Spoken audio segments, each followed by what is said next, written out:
So hi, it's me again, Dietitian Fatin.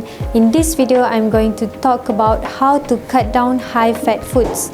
In this topic, we are going to cover about what is fats, low cooking fat method, and tips on how to identify high-fat food. So what is fats? Fat is actually one of the sources of energy that is needed by our body. Any fats that are not used by our body will be converted into the body fat. Fat is also unique because 1 gram of fat is equivalent to 9 kilocalorie, which is compared to 1 gram of carbohydrate and protein only 4 kilocalories. So eating a lot of fats can contribute to higher calories. So the questions here, can you exclude fat from your diet?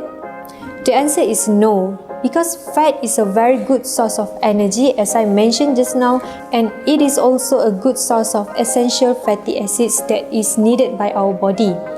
Fat also helps with the digestion of fat-soluble vitamins such as vitamin A, D, E, and K.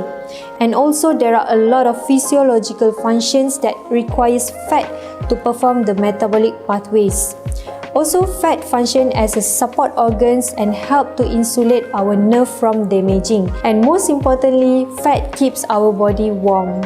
Here is how you're going to achieve a low-fat diet in daily life.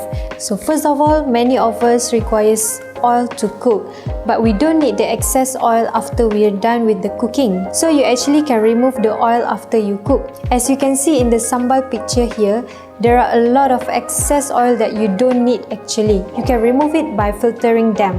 Also, what you can do is to eat less gravy food that are high in santan, for example like curry, masak lemak, and also ayam masak merah. Then during food preparation, you can actually trim all the fats and remove chicken skin before cooking. You can also reduce the consumption of deep fried food and batter fried foods such as pisang goreng, keropok leko, vade, and many more. One good tips also, you can actually replace high fat food products with a lower fats. For example, you can change santan to low-fat milk in your cooking. Also, you can reduce the consumption of ghee in your nasi biryani. Next, when you are choosing a healthy meal, either you are at home or outside, it is best to choose food that are made with low-fat cooking methods such as soup-based, stir-fry, air-fried, or steam.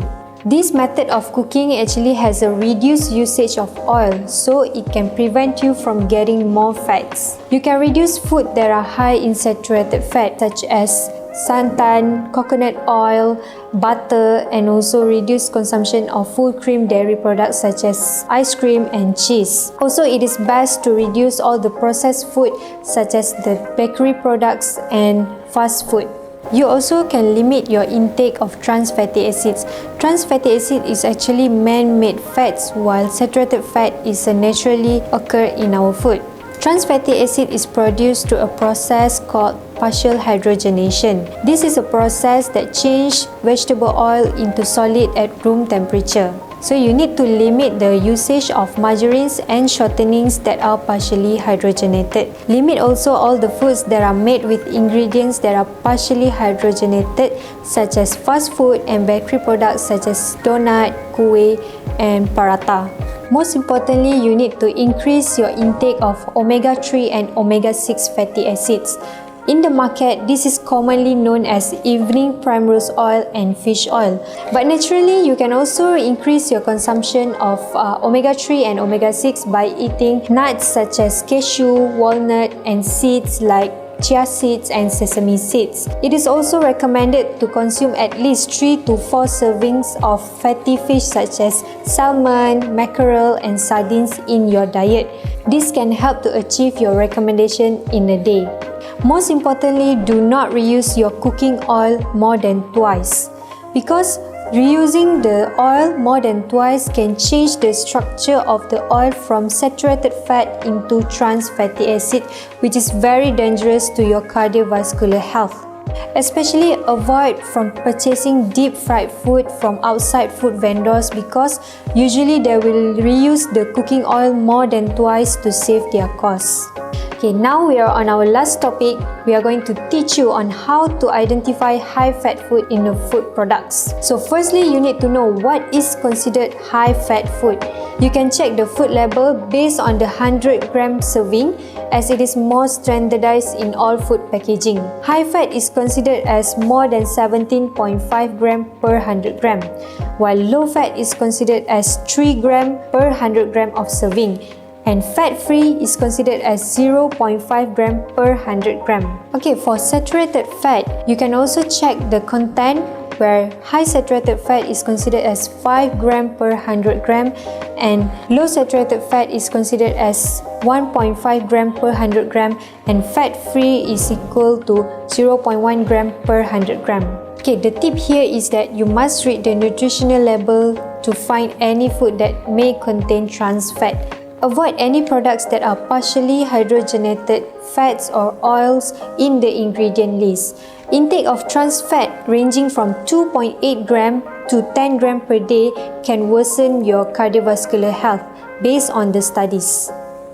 Looking at the label here on the left side, you can see clearly how much is saturated fat and trans fat in a certain products. But on the right side here, you can see that 0 gram of trans fat is indicated in the product. But look at the ingredient listed below, there is a word partially hydrogenated. That means that this product also contains trans fat.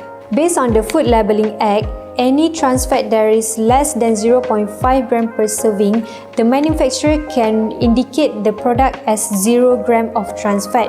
This is allowed in our law. So that's why you need to be aware and be careful about the hidden trans fat that is present in our food products. So imagine that you finish the whole pack of the product. You most likely to exceed the recommendation of trans fatty acids. This is the commercial trick by manufacturers that you need to be aware of. That's the end of this video.